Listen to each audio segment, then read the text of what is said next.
राज्यात स्थानिक स्वराज्य संस्थांच्या निवडणुकीचा धुराळा उडण्यास सुरुवात होण्यापूर्वीच बहुचर्चित आणि बहुप्रतीक्षित असा शिवसेना पक्षाच्या मालकीचा मुद्दा सर्वोच्च न्यायालयात निकाली निघण्याची शक्यता आहे।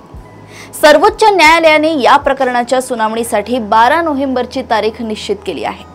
सुनावणी कदाचित 2 ते 3 दिवस चालू शकते आणि त्यानंतर निकाल येईल। तटस्थ तज्ञांच्या मते निकाल शिंदेंच्या विरोधात जाण्याची अधिक शक्यता आहे। उद्धव ठाकरे गटाला शिवसेना हे पक्षनाव आणि धनुष्यबाण हे पक्ष चिन्ह परत मिळू शकते। त्यामुळे त्यानंतर एकनाथ शिंदेंपुढे काय पर्याय राहतील याची चर्चा सध्या सुरू झाली आहे। एकनाथ शिंदे शिवसेना बाळासाहेब अशा स्वरूपाचे एखादे नाव निवडणूक आयोगाकडे पक्षासाठी मागू शकतात।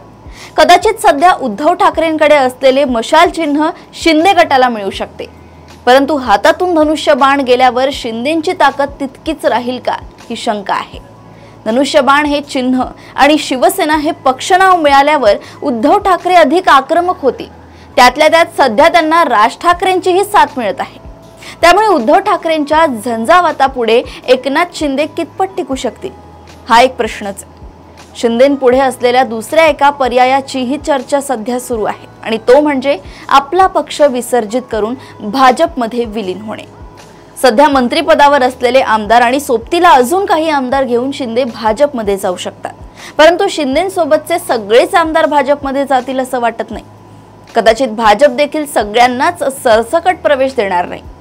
शिंदे भाजपमध्ये गेल्यानंतर आगामी काळात केंद्रात काही मोठे फेरबदल झाले आणि फडणवीसांना दिल्ली गाठावी लागली तर शिंदेच मुख्यमंत्री पदाचे मजबूत दावेदार असतील हा एक विचार शिंदेंच्या मनात नक्कीच घोळत असावा। भविष्यात कधी काळी पुन्हा मुख्यमंत्री व्हायचे असेल तर भाजपमध्ये जाण्याशिवाय पर्याय नाही हे शिंदेंना आतापर्यंत उमगले असावे आणि म्हणून सर्वोच्च न्यायालयाच्या निकालाचा आधार घेत शिंदे आपल्या पुढच्या प्रवासाची योग्य तजवीज करू शकतात।